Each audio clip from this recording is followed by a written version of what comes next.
Ladies and gentlemen, it's time. It's Thursday. It's Korner Booth pregame.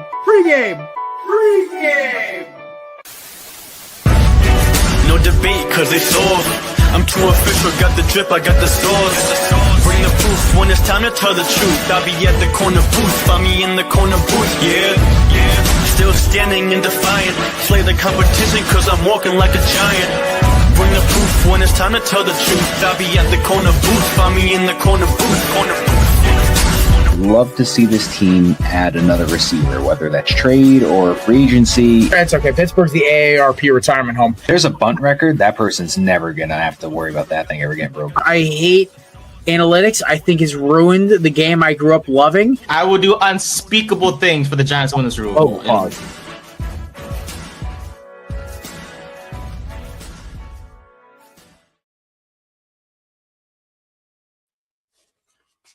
I don't know why I'm in the corner. But ladies and gentlemen, it's Korner Booth pregame. We're back. It's been almost a month. Holy crap. It's been a month. Our last Korner Booth pregame was in, I believe, January, right before the Super Bowl. So wild that we basically didn't do one for the entire month of February, which I'm honestly was kind of cool, having a little time off and getting to enjoy ourselves. I had gotten so out of the routine of not doing Thursday shows. I was at the gym until 5:15, went food shopping, got in my truck 35 minutes away and realized, oh, I have a show in an hour. So me doing very close to what I could do, considering the traffic of my truck getting here, taking the world's fastest shower and hopping on. So we appreciate y'all waiting a minute because that was on me. But it's a honor to be back. I'm so happy we are here. Got a lot to talk about today. Obviously, some NFL trades happening. I'm about to take another haymaker shot to Anna Rossini, even though I don't even think she did anything this time. She'll probably catch some crossfire there. This is my least favorite journalist. And then the WBC's kicked off. I went to my first NBA game in 10 years last night. It was very fun. Very pissed about the outcome. Did see an absolute monster dunk by Brandon Miller live, which was wild. But yeah, it's been a crazy first week back. Franchise tags are here, everything's going. So without further ado, my co-host is here, Mr. Matt Ordazzo. Matty, how we doing? Doing well. Did you deck up from head to toe in Celtics gear, or were you? I had green on. I'm a Timberwolves fan. Let's be fair here. My second team, and Katie knows this, is the Celtics. I will root for them. I always had love for them because they got KG a title. The only Northeast team I root for, besides the New England Revolution. The rest of them really are indifferent or can kick rocks to me. But what is the Revolution? That's soccer? Soccer. No. I have to like one local team. I do. So I had the green Carhartt on, green Carhartt t-shirt. I got my green Carhartt hoodie got covered in steak sauce because I was eating too fast driving to work. So that's my bad. Then I had the usual jeans, and I had my Jordan 13 Altitudes, which everyone knows are sneakerheads. It's black 13s with like a lime green sole. They're based off of TO's Eagles PEs back from 2004. Very cool thing. I picked them up about 2-3 weeks ago. Retiring from sneakers for a little while now that I got my last grail. Especially with all the big expense I got coming up, kind of want to make sure that all the money's focused on those things. But that being said,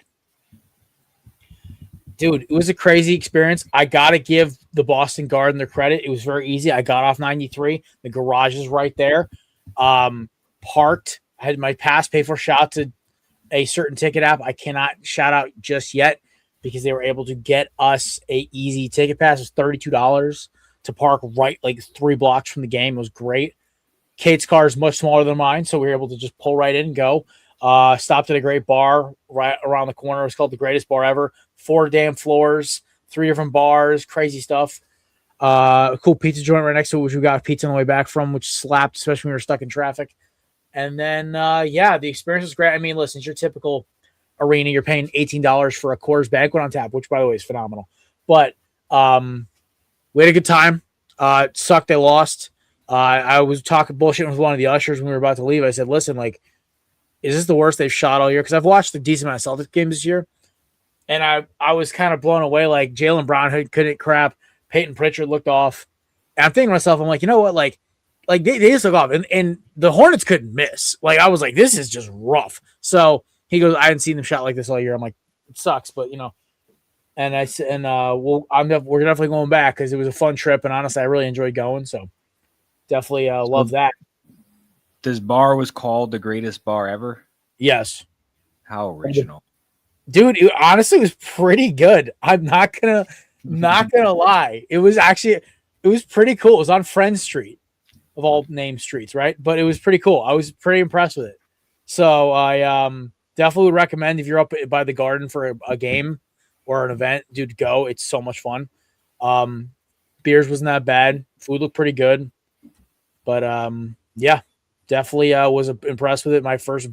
My return to Boston for recreation purposes. Usually I've been to Boston for work like 3 out of the last 4 or 5 years. So being up there just for fun was cool, but I definitely enjoyed it. Got a lot of stuff happening. So we talked about David Montgomery on Monday. That one came in, but officially 2 new trades came through the last couple hours. Trent McDuffie, number 1 corner for the Chiefs, going to the Rams. Rams really trying to load up that defense. They don't want to get them apart again. No, and I think so.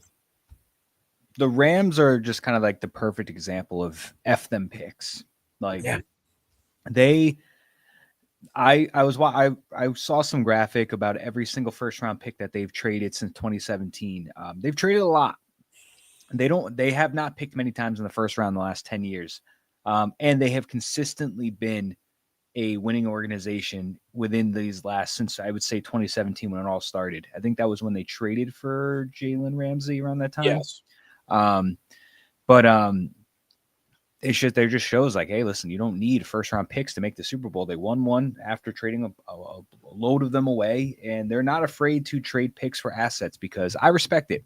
Why not go get the sure thing instead of having 6 draft picks in the first couple of rounds and just taking risks? At the end of the day, no matter who the prospect is, it could be Fernando Mendoza. It's a 50-50 gamble if they're going to pan out in the NFL or not. But doing some research on McDuffie.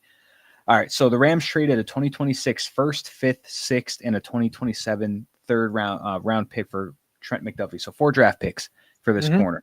Now he's a young man. I believe he's in his mid-20s. He was like 24, 25. He's going into year 5. He was a 2022 first rounder. Yeah. So Pro Football graded him out as the 11th overall cornerback out of 114 qualifiers last year. He was one of 4 corners to rank in the PFF top 20 in both coverage and run defense. He also only allowed 9.2 receiving yards per reception, which was tied for 4th among corners. The Rams ended the season with some outlets ranking them as a top 10 passing defensive secondary. They've got some secondary free agents. You got Cam Curl, Kobe Durant, Akella Witherspoon, Roger McCreary are all free agents, so they definitely needed some help in that secondary. Trent McDuffie is going to be their cornerback 1. That is a great addition to him. They gave up a lot for him, but like I said, he is a sure thing. He is a consistent top corner in this league. And I think this is a great deal for both sides. This gives Kansas City ammunition to rebuild in the draft, and this also gives the Rams the dominant corner that they need to get their defense back on track in the secondary. So I think it's a great trade for both sides. Yeah. I hate this because I hate the Rams. You know the worst part? That I love the Rams most of my life. I thought they were a cool team. And then they got Sean McVay, and Sean McVay had to open his mouth. But I like the move because McDuffie's a gremlin playing corner. He's so good at what he does, and he's such a pain in the butt. I think it's a great move for them. I think for the Chiefs, this is great because they got to retool this franchise. Trav's gone after. We don't know if Travis is coming back at all.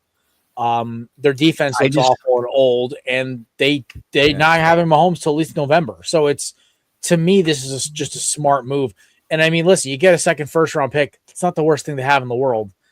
And then you get all these extra ones on top of it. So I'm okay with it. I think this is a great move.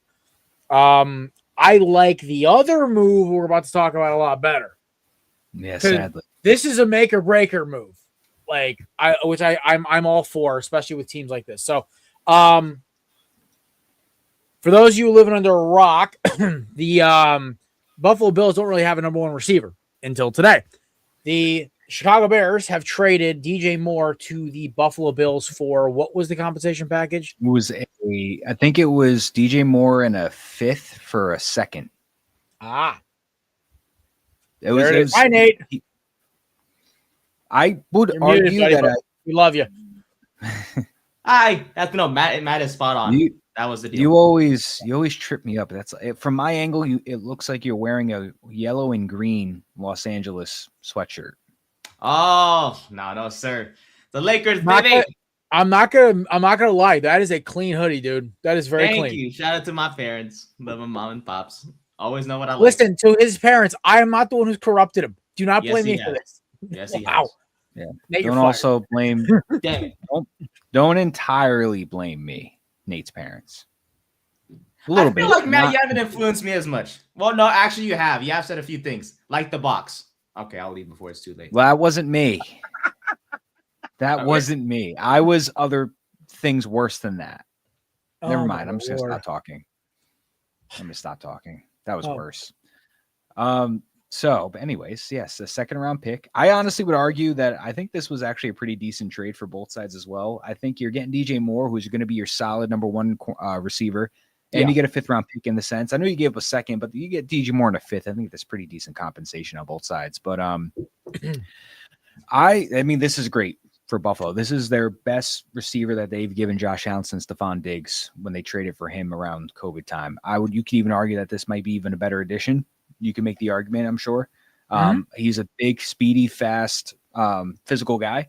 And it's going to be great. He's going to be a good deep threat for Josh Allen. And they just, like you said, they desperately need help with the receiver position. Keon Coleman's not it. I mean, I know it's only been 2 years, but there's just no sign of really Maturity? anything. Maybe it's mature. Yeah, I was going to say it's got to be maturity. It's got to be a big thing, but it's just I haven't seen anything from his play in the last 2 seasons to show me that this guy is going to be a big receiver in this league. So really, you're relying on the 2 tight ends, James Cook and Khalil Shakir, who's easily their best receiver they had. And Khalil Shakir is I like him a lot as a receiver. He is an elite number 2. No, they have DJ Moore. I think it would be fun so they got DJ Moore, obviously the number 1, big thing for Josh Allen and for Joe Brady's new team. I would think it'd be great if they can get another receiver on the opposite side of DJ Moore and work Shakir in the slot. Somebody with his speed, I think he'd be good in the slot. But this is big. This is another test for Josh Allen. Your offense last year was a little weak in the receiver position, so now you get DJ Moore. Get somebody else, whether it's the draft or free agency. They want to go all in. You can go try and throw something at Mike Evans. But this will be a big test for Josh Allen. He's got to get over that AFC championship hump. He's got to get over the playoffs. He's got to play football in February. He's still young. He's got plenty of time, but DJ Moore is going to be a factor that could help him achieve that. Fair. I also, as an Eagles fan, love what this just did because this basically just cemented that A.J. Brown's not getting traded, at least in my opinion. I think that the Eagles should not even – first of all, can I just say this? The Eagles trading A.J. Brown is the dumbest move on the planet unless they are offered 2 first-rounders and possibly a player. Like, this has to be a blockbuster, break-the-Brinks truck trade. Even then, I'd be upset because it's a locker room thing. Everyone's, A.J. Brown. Dude, I'm telling you right now, the Eagles do not get better by trading A.J. Brown. They do not. No. I would. This is literally just being, I'm telling you right now, all this narrative, yes, Howie probably did reach out because no player, except for maybe 2 or 3, are off the table. You know, the Hurtses, the Saquons, Lane Johnson, stuff like that, like the cornerstone guys. But Jalen Carter. I'm saying right now that they took the rumor, they took all these trade requests, they mulled them and said, that's not even close to being enough. Yeah. Yeah. So I'm going to bet, I will say this right now. Howie Roseman is not an idiot. He understands that A.J. Brown is a top 5 receiver. He understands that him and Jalen Hurts, when they are on, are unstoppable. Like they've cooked every defense. When they're in sync, listen. Him and Sean Mannion in that offense is going to be phenomenal. getting rid of him now would be so stupid. It would basically just guarantee Philadelphia is bowing down to the Cowboys and the Giants for the next 5 years. That's what it is. So I don't know how many times Diana Rossini has been whispering in Adam Schefter's ear, but to Patriots media, go get Justin Jefferson. Go get Jordan Addison. Leave us alone. We don't want your, like they said, Christian Gonzalez. I'm like, that was like the only, I'm like, even Gonzo. I don't want Gonzo. I want AJ Brown. I'd rather go draft AJ Terrell's brother or somebody else. I'd rather go get a young corner and have him develop under Vic before Vic turns it over to the heir apparent. I want to see what AJ Brown can do in Mannion's offense. The only receivers that I would be like, oh, let's go. It's like the list is 3 guys. It's Jamar Chase and everything else up there after Jamar Chase is kind of like, yeah, maybe, I guess. It's to me, it's like I know what I get with AJ Brown. Justin Jefferson to me, it's a coin flip. And then, like who else am I gonna throw in there? Like Puka? No, I don't want Puka. He's a headache. Puka's literally he's becoming a problem. Who else am I going to throw at Matt? Like top 5 receivers in the league right now. Let's be honest. I would rather Chase. Chase is the only one right now I can definitely say I'd have over AJ. But Jamar, like Justin Jefferson, it's like, yeah, sort of. I'd take Jamar and Justin, and then after that, I would take Puka, but also I understand the headache. I don't. For our offense, Puka doesn't make sense. For what our offense needs, I think him and CeeDee Lamb are different players. I think AJ Brown's a more deep threat physical guy. I think CeeDee Lamb's more of a finesse, if that makes sense. He's not going to really body you, but he's going to just take the ball to the house. AJ Brown will contested catch you. AJ Brown will get in your face and jump up and rip the ball from you. I think I don't think it's really a debate, but I think AJ Brown is, I would rather have him if I had to choose between him and DJ Moore. So if a trade were to happen, I think there's got to be, if DJ Moore got a second, I think AJ Brown's going to have to get a first. AJ's how he's saying is like first plus like another top 145. Like an Odell trade, first, third player type thing. Yeah. I was saying first, second player of knowing Howie. He's not going to want to take an L in this one. So in reality, I think you want my honest to God opinion. There's 3 ways this goes. The Eagles trade AJ Brown. It's ugly. I'm pissed. I'm cursing Howie apart. I'm wanting Diana Rossini, her everything from her journalism credentials to her marriage license to her driver's license to her birth certificate burned, and I want her like sent to like Tahiti to never be heard from again. No harm to her. I don't want her having any access to media. Then I want Elliott Shore-Parks for a tax return. Yeah, everything's gone. And then on top of that, what's going to happen is AJ's probably going to have a good rest of his career. It's going to suck. We'll probably draft another good receiver because we have a pretty good record with it. Smitty will be number 1, but we won't win the Super Bowl for the next 3 years, guaranteed. We won't even be a contender for the next 3 years. I'm telling you right now. AJ Brown puts us over that step on offense. He does. And so then the other two things, the other 2 ways this goes. Next one is he stays. And the Sean Mannion offense works. And Philly wins the Super Bowl because their defense is that loaded. They just needed what? They need a corner and they need to retain one of their defensive players. Like Jahad Campbell is going to be an improvement over Nakobe Dean. I love Nakobe Dean, but the thing is, he's for what he is, Jahad Campbell's better.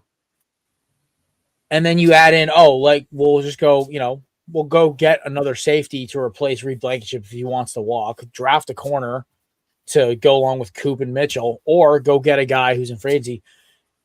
It's not hard. It's not as hard as we make it look. And I'm telling you right now, that team, this Eagles team, with a couple pieces here and there in free agency and the draft, could win the Super Bowl again. And the last one is we have a decent season. Go, let's say, 13-4, NFC Championship game appearance, and lose. And you know what? Then we're back at it next year. But I'm telling you right now, there's no reason, Super Bowl or playoff loss or whatever to trade AJ Brown. I think this has been overplayed by Philadelphia by outside media. I think it's been overplayed by other markets. I think in reality, AJ Brown doesn't want to leave. The team doesn't want him to leave. Howie's just listening because he'd be stupid not to. But in reality, getting rid of AJ Brown is the dumbest thing Philadelphia could do. Unless a team who's going to give us a first-round pick this year, plus a player, plus a first-rounder next year, or second-rounder next year, or second-rounder this year, it's not even worth it. It shouldn't even be discussed. But I just can't. I really hope that not only he stays, but he goes ballistic in this Sean Mannion offense.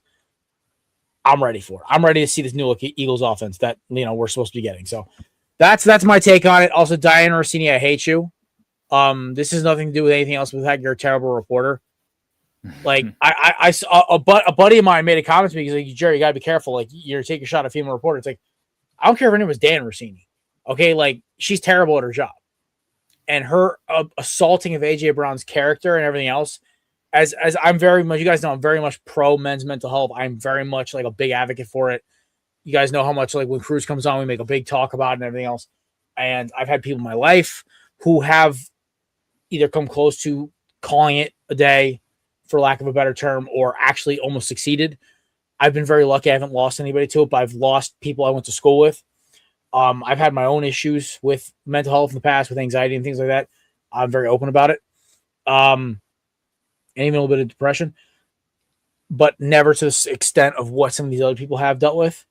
And so AJ Brown, we look at in our community for the mental health advocates as our one of our biggest, like, I guess, patrons of what it looks like now. Cause he is a phenomenal athlete.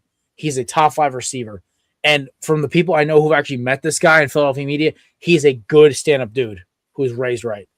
So for people like Rossini and all these schmucks to take shots at him, it grinds my gears a little bit. I get it if he's doing ridiculous stuff, but in reality, he was telling us all along that Kevin Petula was the problem.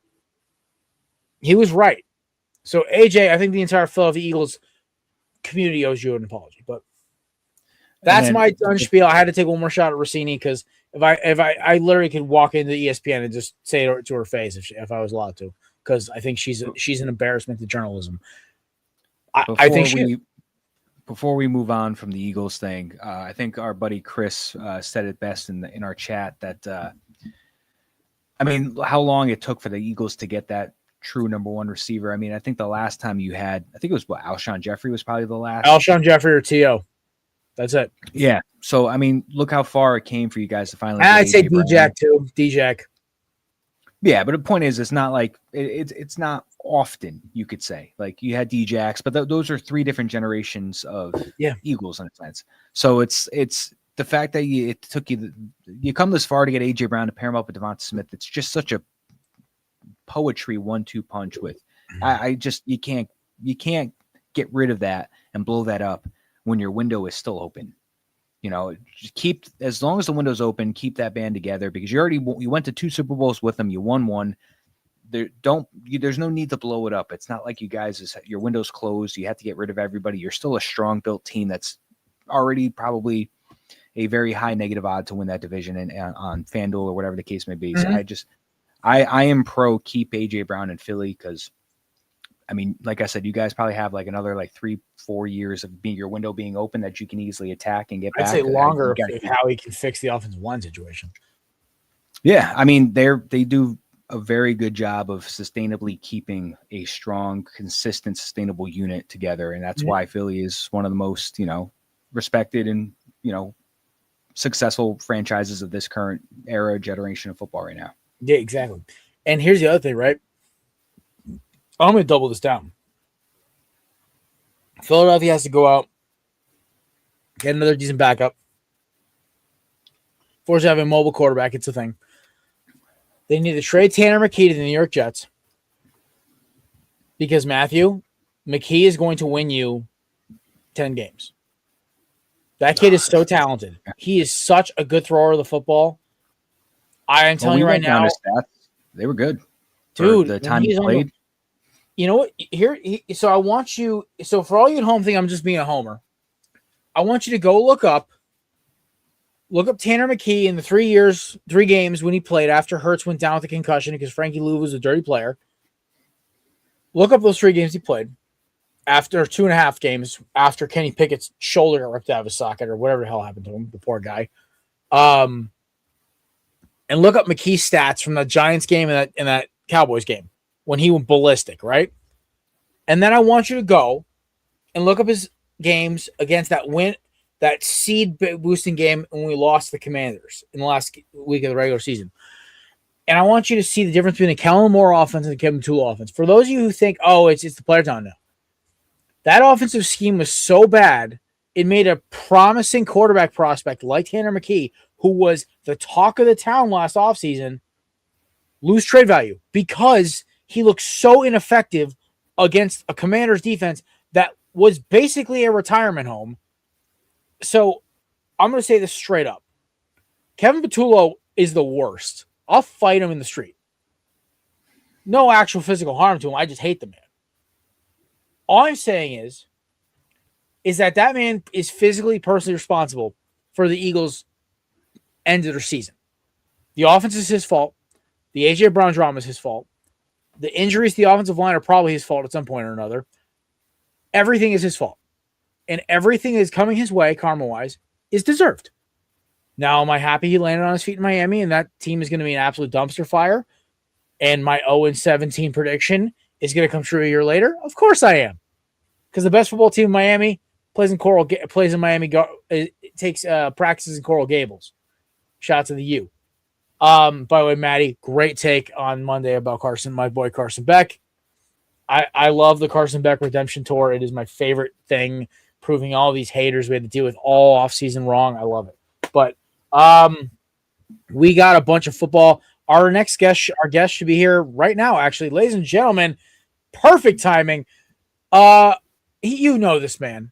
He is a regular. He's one of my close friends. He is a Hunter Renfrow stunt double, a diehard Colts fan. I'm sorry, buddy. Actually, I don't know. I want to get his opinion on a few things about the A-Rich stuff. Daniel Jones, he's going to be the next quarterback. What's the offseason look like with the Colts? But also, he's one of the smartest football minds I know. Honestly, we can replace Theo Ash with him on CBS, and it'd be a better program automatically. Ladies and gentlemen, our boy from Highlight Sports, DJ Stewart. Pleasure to be here, gentlemen. A DJ is never early, nor is he late. He arrives precisely when he means to. I love you. I love you. Real ones know. Yeah. Like, listen, there's more Lord of the Rings paraphernalia all over this house than most other people, so I thank you. That made me smile. Quoting the great Sir Ian McKellen as Gandalf the Grey. Deej, how you been? How was I know you guys didn't take a month off. We did. How do you feel? How's life?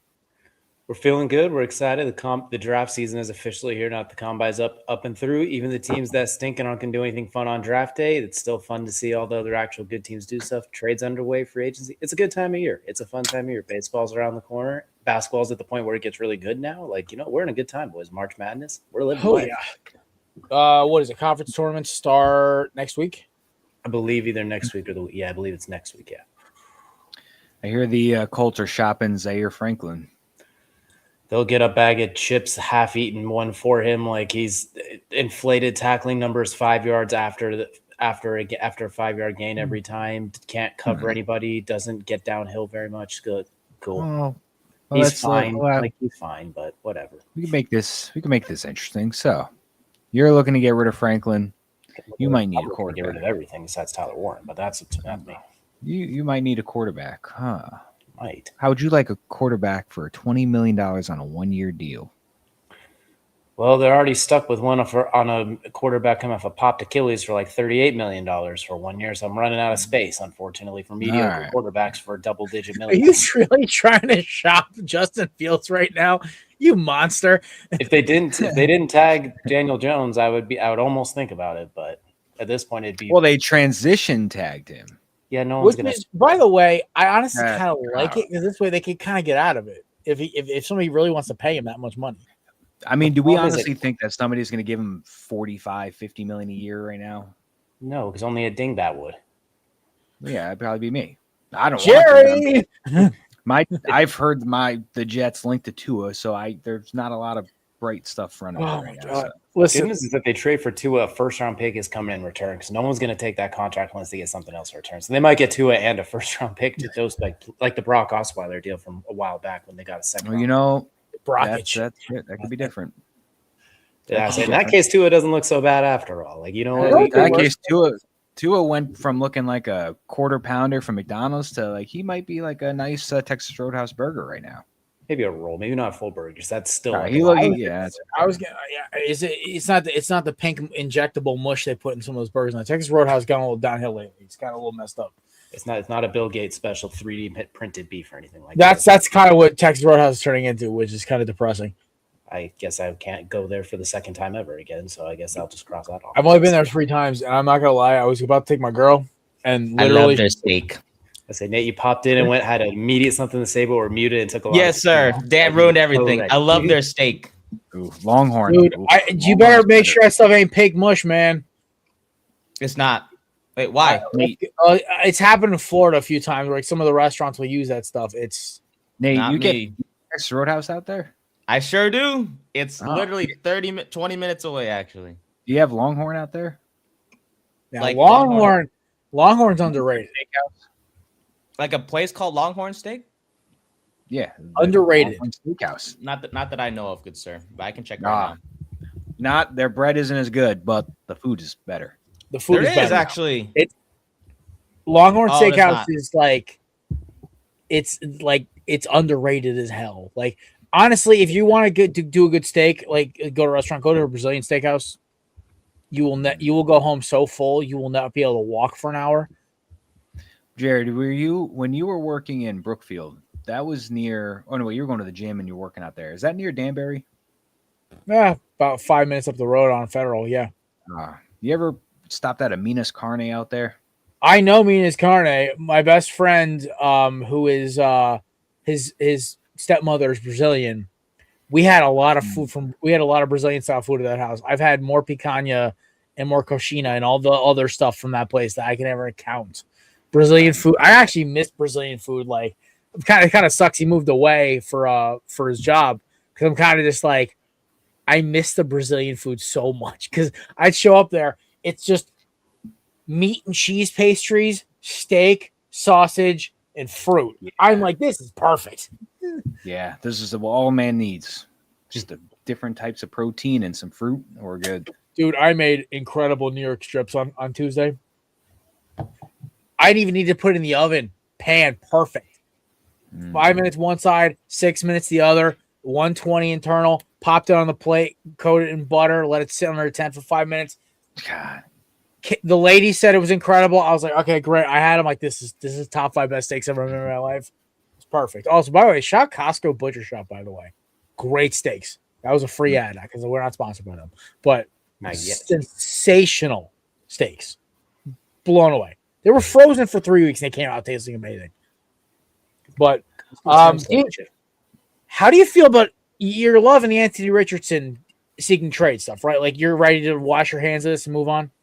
I hate that team so much from top to bottom. We'll get that clear out of the way now. Well, they're looking like the Midwest Jets at this point. Just at least the Jets have draft picks. But the Daniel Jones thing is obviously a catastrophe. No one's going to pay him, so you would have been better off letting him walk and hit free agency. Like, all right, if someone's going to give you over $40 million, come off a popped Achilles and a downward spiral beforehand, then okay, fine, we'll deal with that. Because now you're losing Alec Pierce, who finally started to blossom into the guy you drafted. And now you're letting him go walk to the Patriots, where he's going to catch nuclear piss missiles from Drake May all season. Thanks, everybody.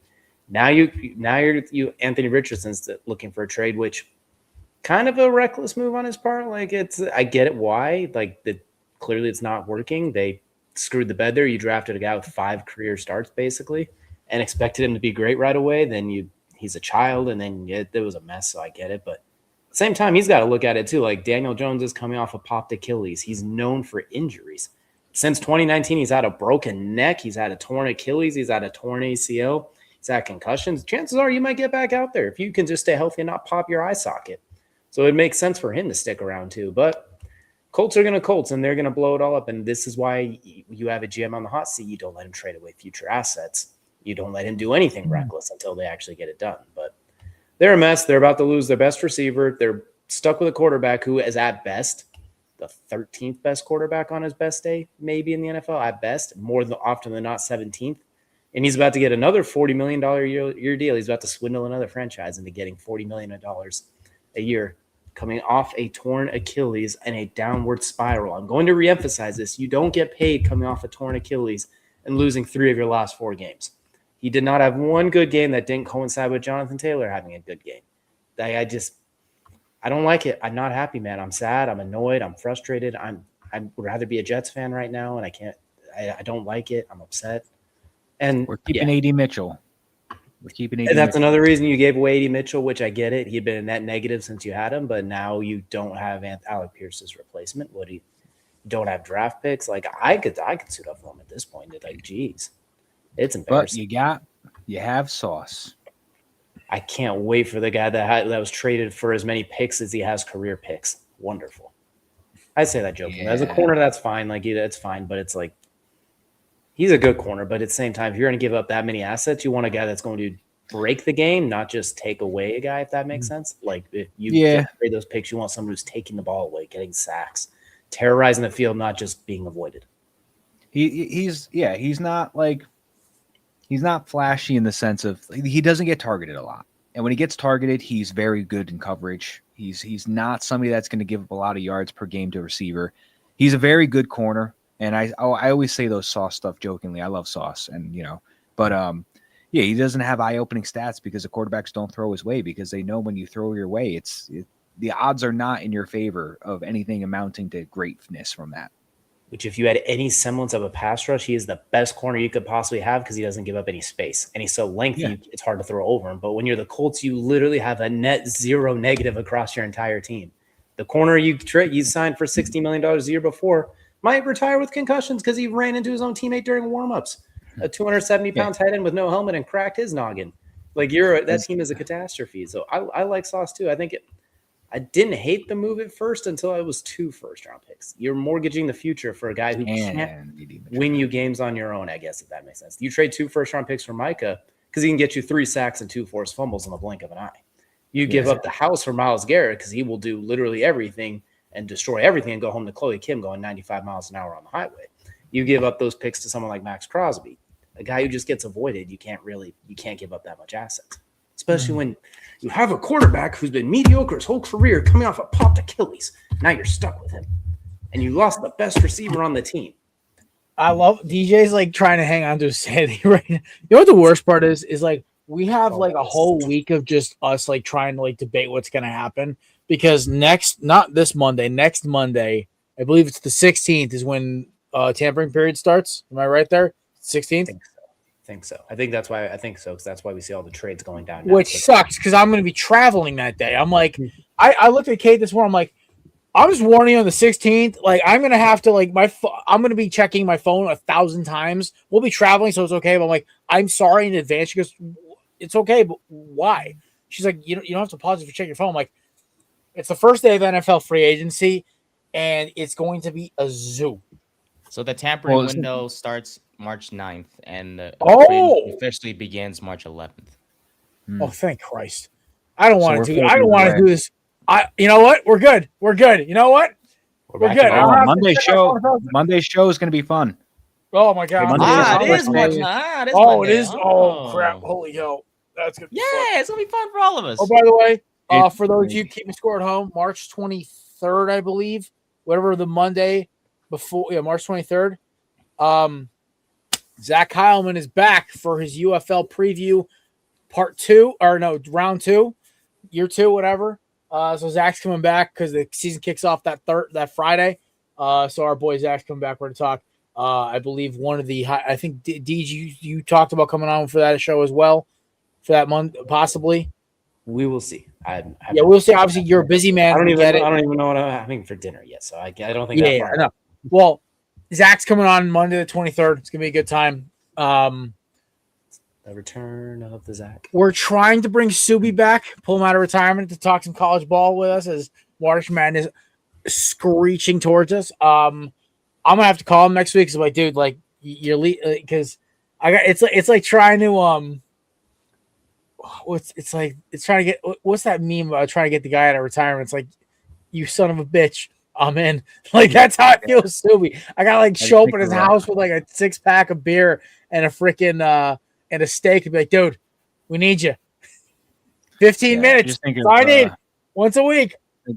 Think of Silvio from The Sopranos, where it's like, just when they think I'm out, they pull me back in.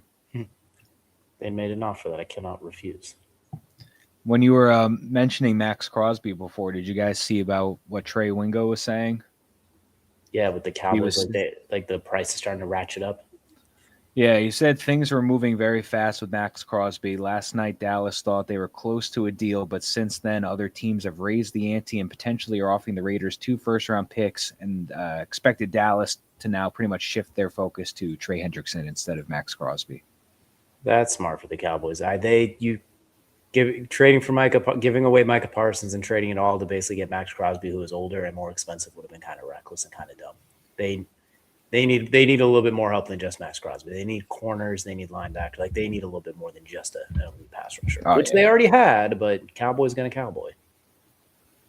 Poverty franchise. I like that.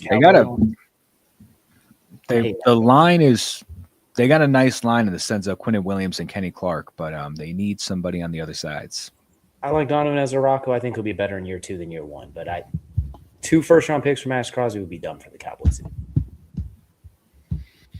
So do you think it's do you hear about this Alex Guerrero thing is like a big reason why he also kind of wants out too, apparently? I guess Alex Guerrero followed Tom Brady to Vegas, and I was listening to it on the radio today with the New York Sports Radio on the Fan.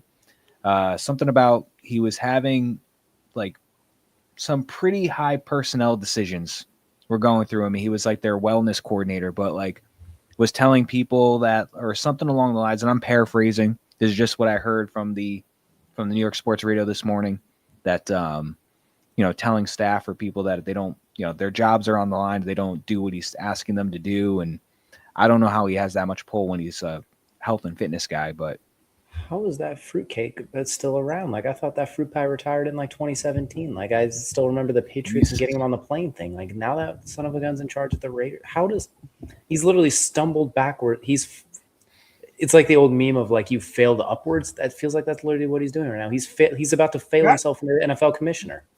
Can I get this guy's luck with employment? Seriously, I need this guy's agent or something. Get a proctologist to see if he has a 4-leaf clover or a horseshoe shoved up there. Because my goodness, that doesn't get any luckier than that.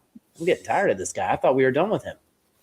Oh my gosh. I know we're having flashbacks to like the mid-20. I know there was a 2016 flashback trend going on right now, but like, let's take it easy with this. It's gone too far. Nate was still just a baby at 2016. Damn right I was. I was fresh out. I was fresh, innocent. A smart young man. Took his SATs. That's aced his SATs. Yes, sir. I did not ace my hell no. I think I got a 1060. No, that might have been insensitive of me. Then my bad guy. Yeah, it's all good, man. It's okay. All agents usually do good on the SATs, but not me. So I didn't say that. You're one of a kind. I implied it. Thank you, buddy. Thank you. Yes, I went to community college. You're breaking the stereotype barrier. I sure am. Like shattering glass ceilings. You're a hero. Yes, sir. Other Asians, read and study. Nah, not me. I follow sports and learn what boxes are. So, hell yeah! Gosh damn it, wasn't ready for that one. Mm-hmm. Happy Thursday. That wasn't. I thought of God something. did not give me enough patience for this. Much worse. Oh my God, Nate, you do this to me every single freaking Thursday. I swear. You're welcome. I can't do it on my show, so I'll just do it on yours. Smart. I'm so lucky. I know, right? That's why we're the best. I'm just gonna create a burner account and just like literally just spam these comments. Took my SATs one time, got the name portion correct. Can't say much about the other part of it.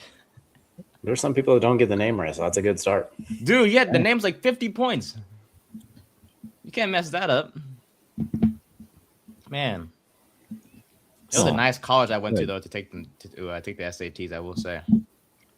I bombed I didn't bomb the SATs the first time, but like I totally rushed everything except for the writing. The writing, I killed it. The second time, because my year was the last year they actually kind of counted the writing. So I got I got almost a perfect score on the writing, except my grammar and spelling was terrible. I believe that. But like they said, like the story was so well written. They're like, this is amazing. It's a grammar and spelling. But they said like the comments, like the content was I'm like, this is awesome. I'm a good writer. I just can't spell or have no grammar. Once we knew what you were saying and ran it through Grammarly and deciphered it with the translator, it was good. Listen, my poor woman has to like literally she's very good at the grammar and the spelling. She'll like legit have to like hold herself back because like I'll send her a text message while I'm rushing around doing things, and she's like, wrong use of to, wrong use of your, and she has to like really wait. And I'm like, I'll see her later, and she'll be like, dude, you gotta chill with the to and the your and the all the other. I'm like, I'm learning slowly. To and your, you got to get correct. It's the blue collar in me, man. I can't help it. There, and there. Those are you got to get the simple ones. You can miss the commas and the simple stuff. There, and there. I've known since I was a kid. That one I figured out. All right, I say you got to get the easy ones. The 2 and 2s like that. Two. Listen, she's a damn saint because I swear to God, there's times that I'm like, as long as I use the TWO for 2, I think I'm okay. But remember, and then I'm pretty. I've got myself pretty well off now, but it's hilarious. Sometimes I just airball that. Grammar has never been my strong suit. We're talking about the SATs right now. 002 equals also. Easy way to remember. One ear out the other. Yeah, right. I'm sorry. I have one of our guests for next week's show texting me right now. All right. Let's go back to this now. Well, we were talking just randomly about the Colts and free agency and everything else. Yeah, we could pick a new team. Yeah, right. DJ's about to fall his co-host his suit and just do. Hey, listen, we can talk about idiots. Jerkson Profar suspended for a full season. Bro, just call it, man. Like you're in the Manuel Ramirez OJ Mayo territory now. Just call it a day. This is it. The Robbie Cano territory. Facts. He apparently, so he's not only is he suspended for the full season, he forfeits his $15 million salary. So he tested positive for exogenous testosterone and its metabolites, which I guess is bioidentical testosterone that's used to treat low T levels. So maybe low testosterone, but something that's obviously not approved. No, he was pumping that shit. He's trying to get some dingers and get a bigger contract. He was pumping that shit. His T's fine. Not anymore, but it was fine. He thinks he's Big Al and he's going to hit dingers. Not when he's not playing the whole season. Well, now he's about to be on the couch, Al, for about 162 Yeah, he's on Big Al, and I sit on the couch every day. Yeah, so their DH is gone. Good news for Nate's Phillies, Brian's Mets. They don't have to worry about him on the playing DH for the Braves this year. And Nate might be getting Kyler Murray back on his A's. Like things looking pretty good. Oh my God! I'm telling you right now, if Kyler Murray comes back to the A's, I will be 100% A's fan for sure. I will get all the jerseys. If Kyler Murray goes to the Colts, I retract everything I said about them being a poverty franchise. They'll just be slightly above poverty. Okay, I like that. And bring back Alec Pierce. That's mandatory. Ah, yes, that is a necessity. The bare necessities of life will come to you. Will come to you. Pierced through the heart, but never killed. What song is that? All I know is about Jerkson Profar. He was like supposed to be the greatest like prospect Texas Rangers ever had, and he just never panned out. And then he goes to Atlanta, has this one great year, and it's just been PEDs ever since. And it's just so funny how this goes. But you know what? Listen, this is baseball for you. Balls and balls. World Baseball Classic though, guys. We have what, Maddie? You put in the chat. I've been trying to find this. Mexico and Canada already had some benches clearing. The other sides of America border war is happening. Yeah, the other two countries in North America right now are going at it. So, I guess so. There's a double play attempt in which a player from Team Canada, if you watch the replay, looked like he blatantly slid wide into the Team Mexico infielder. It looked like 10 years ago when Chase Utley slid into Ruben Tejada and broke his leg. And it literally was, he slid literally off to the left right into the guy. So he obviously went airborne when he tried to throw the ball. That was an issue. There's another one where I believe it was Team Canada. They were trying to get a guy out of home plate. The throw was a little wide, and the guy caught it blocking the baseline, and Team Mexico took him out, laid him out. And then the icing on the cake was Team Canada was up to bat. Team Mexico threw 2 blatant pitches at the guy. Umpire gave both benches a warning, and the third pitch was right to the guy's back, and that caused the benches to clear. Apparently, there was another brawl between them 10 years ago, both teams. So the rivalry of Canada and Mexico in the World Baseball Classic is still alive and well. I just love how the World Baseball Classic's just getting to this point. I love it. I love how it's getting intense. It's like, if only I could watch it when they're not at 1 o'clock, and I also don't have MLB TV because I can't afford to pay for more stuff right now. So not isn't able to it watch standardized on oh no, only the international games are on every game is on MLB TV except somewhere on ESPN, but it's whatever. All I know is, like, dude, I'm kind of just like ready for Team USA on Friday. Some of the big matchups tomorrow: Japan, Japanese Taipei, Panama, Cuba, the Netherlands versus Venezuela. I do get to see Drew Jones finally take a swing in professional baseball because, apparently he can't get out of the Diamondbacks farm system. We have Mexico and Great Britain. Big matchup here. Puerto Rico, Colombia, Nicaragua, Dominican Republic. We get USA versus Brazil. We know how that's going to go. And then we have Chinese Taipei taking on the Czech Republic. So it's going to be a good one. And then USA apparently on Saturday is taking on Great Britain. So, start playing the old Yankee Doodle and let's start just acting like it's the World Cup again. I'm waiting for Puerto Rico to play Dominican because that's always a good game. Oh, my God. That game's always Dominican brutal. Republic's squad is stacked. My goodness. That looks like an all-star team. Oh, I know. You literally did look like an all-star team. Cuba, Puerto Rico is going to be a good one Monday at 7.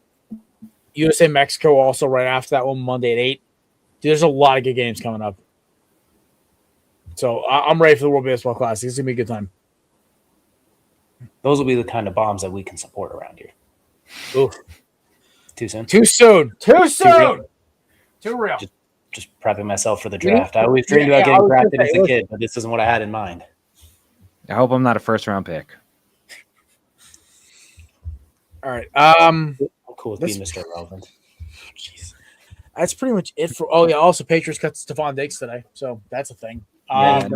He's got some other things to worry about. He kind of choked away his chances there. Yeah, literally. Yeah. Pun intended. No. Yeah. Good Lord, we're trying to class up this joint. No. Well, you didn't tell me that beforehand. My bad. No, Nate's already sent that one out the window. I sure did. Yeah, So, listen, I get it. Diggs wasn't even that good for most of the season for the Patriots. Dude, he's become such a headache. He's gonna end up on the Raiders or something like that. That's honestly, where else would he go? Suspended. Yeah, too. If the problem is, it's like, I don't know. We stopped hearing about it after football season. Like the whole Diggs scandal kind of stopped. Like nobody heard about it. So what's going on? It'll pop up here soon. They kicked the can down the road so he could play in the Super Bowl. Somehow it'll pop up. It always does. Yeah, now he's a free agent. Now it's going to be like, free agent wide receiver Stephon Diggs. He'll sign with somebody and then it'll happen. And that team will be like, what the hell? Las Vegas Raiders. Gosh, Cleveland Browns. Dare I say the Dallas Cowboys? Apparently, Derek Carr is going to be a Jet. Who's going to be a Jet? Apparently, Derek Carr is going to just bleep down the podcast, him and his brother, but the Jets were mentioned. I think I don't know, wants to be a Jet. For I don't hate it for you guys. What's the worst that could happen? Everybody gets fired. Well, that's happening anyway. That's already happened like 4 times in a row. At this point, Matt, just start chucking lottery tickets like Derek Carr actually being okay out of it. Yeah. I feel bad for Garrett Wilson. He's about to get sent to the infirmary after what happened to his teammate in New Orleans. My goodness. Yeah, my first thought was Derek Carr is going to be our quarterback. Who's getting arrested and who's going to the hospital? A.D. Mitchell's getting arrested. Garrett Wilson's going to the hospital. Oh, God. I can't do it again. You can't keep getting away with it. there are certain, every time I want to bitch about being a Timberwolves or a Diamondbacks fan, I remember my team actually is semi-functional in football. Yeah, I can't relate. All my teams stink, so I'm just a pretty choice. Yeah, your biggest sideshow right now is one of the daughters of your former deceased owner, rest in peace, Mr. Ursay, is walking around the sideline with a headset on. Which she's been doing since like 2011. That's cool. Actually knowing the game, so it's like, all right, this coach. I do appreciate that. It's just, like, dude, now there's like sketchiness around Jim Irsay's death, and it's just really weird. Yeah, Jim Irsay did that to himself. Now, like Jim Irsay did Jim Irsay things. Yeah, yeah, like let's take it easy with that one. But either way, it's cool. This gives me more room to spit. Allegedly, we hear all these crazy things about the Colts organization. It's just weird. It's just a weird scenario. Poverty franchise in the middle of Indiana. Although it's about to be the second best NFL team in Indiana at this rate. My goodness, they can't even hold that. Hilarious that the Bears are losing this. Gosh, they're going to be the third best football team in the state of Indiana. That's embarrassing. Peyton Manning would never. Oh my Lord, it's so freaking funny. Like I can't. You know what? I think this is gonna be one of those years in the NFL where you're gonna have your 10 teams, maybe 15, that have a shot at winning this damn thing, and then the rest are just gonna eat each other alive. Well, I think this is gonna be one of those seasons. Jets are about to have the first and second overall pick, so things are looking bright in the future. Yeah, we're gonna. Arch Manning, you are going to suffer as a New York Jet for at least the next 8-10 years, and I'm going to enjoy it, and you're not. It's all right. He'll be thrown to Jeremiah Smith. He'll be fine. I would have said Mekhi Lemon, but that was what a weird. That dude's an odd cat, man. It's okay. This year they take Arvell Reese, and then next year they take Arch and Jeremiah Smith with picks 1 and 2, courtesy of the Colts. I could sign up for that. Then they trade a 7th round pick for Marvin Harrison Jr. and now you got Manning to Harrison in the Big Apple. God's plan. Garrett Wilson, Marvin Harrison, Jeremiah Smith. What a. Sorry, Andy Mitchell, you're getting traded again. Yeah, we'll figure out a way to win 5 games. Don't hold yourself short. They can get 7. They could trip into 7. Well, usually I say 7 and they get 4. So I'm going to say, like, maybe if I go 5, they'll win 8. Reverse psychology. I wonder what happens if you say they win 16. Does that mean they win 17? Like, does it overcorrect? Does it undercorrect maybe? Like, I don't know. I don't even want to. That one year I said they were going to go 12-5 when Rodgers came back, they went 5. So I'm not going 16 because I'm going to get 0. I still find it weird that they franchise tag Breece Hall. I heard that Muji was talking to some representatives at the Combine, found out that his market, they were going to transition tag him. They found out that his market value from what other representatives were saying was exceeding that, and that they were like, oh, if we don't franchise tag him, we are actually going to probably lose him. So they tagged him so they could keep him because I think they thought nobody was going to pay him over $11.4 million a year. But apparently they were. And I think Kenneth Walker is commanding like 13. As he should. He's coming off a Super Bowl MVP performance. And you saw as soon as they took Zach Charbonnet out of there, he's like, see, I am that good. I was that good. They just quit taking me off the damn field for every 2 plays. Yeah. I mean, listen, I love Breece. I wasn't going to lose my mind and let him go. I was fine with Braylon Allen and somebody else. Braylon Allen's just a monster. When he's healthy, he's a power rusher. The thing with Breece Hall is that he can do both. He can rush and he can catch. So you would have been looking for somebody else to catch the ball at the backfield probably, but I'll take him. I mean, besides the year we had, he had a good year. Trade Breece Hall and then draft Jeremiah Lovett too. No, God. No. Makes no sense whatsoever, but it would at least be funny. Nah, draft Mike Washington Jr. in the 2nd round. You're good. Draft Taylor Green in the 6th round and just run 2 quarterback systems. I'm with it. Let's do that. You know what? Screw it. The 1 quarterback thing ain't working for the Jets. Send it with 2. It might actually work for them. The triple passes, bat throwbacks to the quarterbacks, the Philly super specials, all the fun. 2 quarterbacks that can't throw, but boy, can they run. First Philly super. I love this so much. I do. I you know what? Also, by the way, DJ, what was your thoughts on Taylor Green? I was curious about what you thought about his tape and what his draft prospects are. I love the kid. I think he's worth a shot, whether you want to take the shot developmental as a receiver, a quarterback, or you try to pass him as a receiver or tight end. I think he's worth a draft pick of at least a 3rd, 4th round project because it's just like there's so much there. That was the one we had. We did combines winners and losers. I gave him a winner because with what he did, he is going to end up on a roster for one reason or another. He's at 6'6", running that fast, that size. He's going to end up on a roster. Whether it's he still has to learn to play quarterback, quote unquote. I think so. If they want to take him to develop and like maybe we'll have a super freak. That's one thing. Or he could go the Terrell Pryor route and just randomly be like a 1,000-yard receiver out of the blue. Maybe it's both. So someone's going to take him. I hope it's a team that has a coach that's not an imbecile. I was joking. I want to see him go to the Bears or one of those or Mike McDaniel, one of those genius ones that are just going to do some crazy weird stuff with him, like have him throw a touchdown to Justin Herbert or triple pass Justin Herbert's 75-yard bomb to him running up the sideline with a linebacker covering him.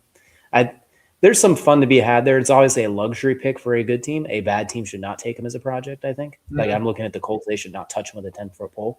The Jets, as much fun as it would be, they shouldn't. But a good team should have fun with him. I'm saying a team like the Cowboys or a team like the Rams who have an established quarterback who maybe could develop one in the background. The Cowboys less because, of course, they have Joe Milton, who's already their project. But and Trey Lance. No way, Trey Lance is charged.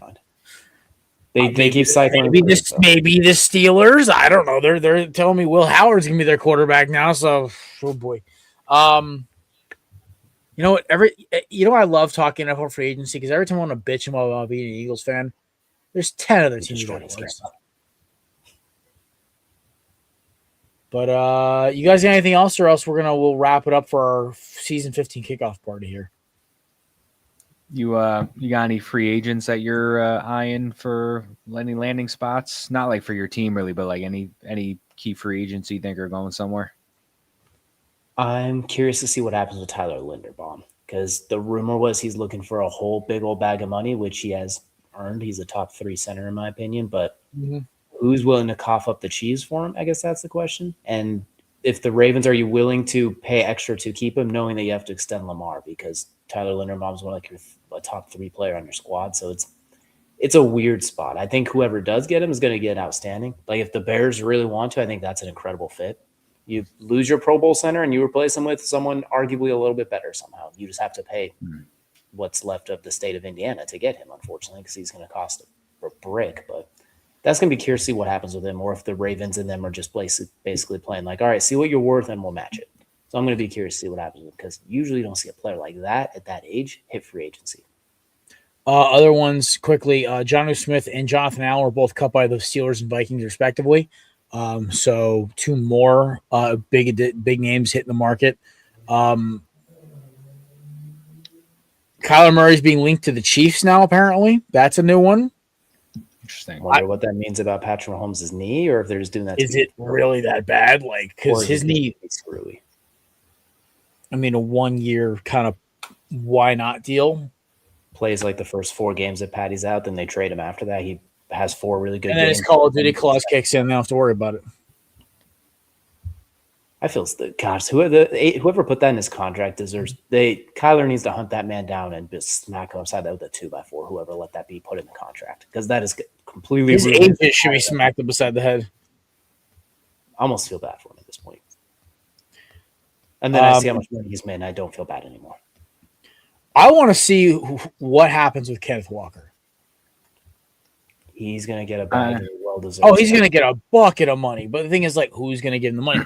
I like a lot of local guys, like, oh, it's the Giants. It's like they're so up on Cam Scatterboo. Do you think they really want to give another running back all that money? Yes. Nate, not your personal opinion, actual factual financial stuff. Yes. It's only 10 to 12 mil. We're going to clear up like a lot of cap space.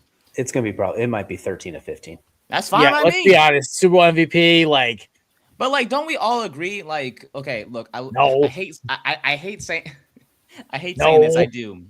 I know. No, just hear me out. I hate saying this. I do, because you know me. I never wish or hope for anything bad to happen to my favorite players. But like, we can all agree that Cam Scatterboo's play style isn't sustainable for like a long period of time. I think that's right. So like, yeah, exactly. So it would be best to have someone with him, like a Walker. Like I love Tyrone Tracy. I do, but at the same time, he's not better than Walker, and you'd rather have a backfield of Walker and Scatterboo, similar to what you had in Baltimore when Harbaugh was the coach, when you had Derrick Henry in Justice Hill. I get it. That is not a very good comparison. But then again, it's like we're all seeing now the multiple back system instead of a workhorse back being successful in the NFL. Like in Philadelphia with Saquon and Tank Bigsby. Yeah, like you saw what happened. Like Saquon was able to be more fresh, I guess, for lack of a better term, because Bigsby would come in at times and replace him and keep Saquon. AJ Dillon is a sleeper cell for the Cowboys. Yeah. Nick Chubb Kareem Hunt combo. So bringing back the Chubb Hunt. Yeah, so I wouldn't mind Walker. I wouldn't. I convinced myself that's a good move. So I think it's a great move and it makes sense. It's just the numbers. I think. Do you pay that much for a guy that they're not going to want to do it? That's the problem. I think they're going to get outbid. They're going to get outbid. That's my thinking. I think they'll throw 11 or 12 million at him, but it's going to be like another team's going to be like, we'll give you 14 or 15. Do you want to run between tackles for us? I had Kenneth Walker linked to I had him linked to Kansas City. There's just Pacheco hasn't been that same guy since his injury. He's a speedy guy, big playability, can be a threat in the passing game. I think that's a piece that you can kind of replace Pacheco with a much better Pacheco. So I think that makes sense for Kansas City, get another running back in there. Be a huge upgrade if they could. If they could, same situation, if they can afford him and make the financials work. Yeah. I was going to say, I know Denver won't make a move like that because they got Harvey and I think they want to keep J.K. Dobbins if they can retain him. Yeah, Sean Payton has a boner for R.J. Harvey, so that's not changing. They're going to next year.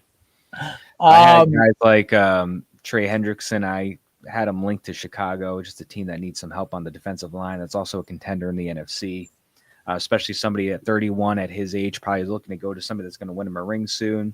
17.5 sacks with 65 pressures in 2024. 31 years old, still has some juice in the tank. And I also was looking at Malik Willis. I think he's linked, in my mind, to Miami because of the Halfley hiring down there.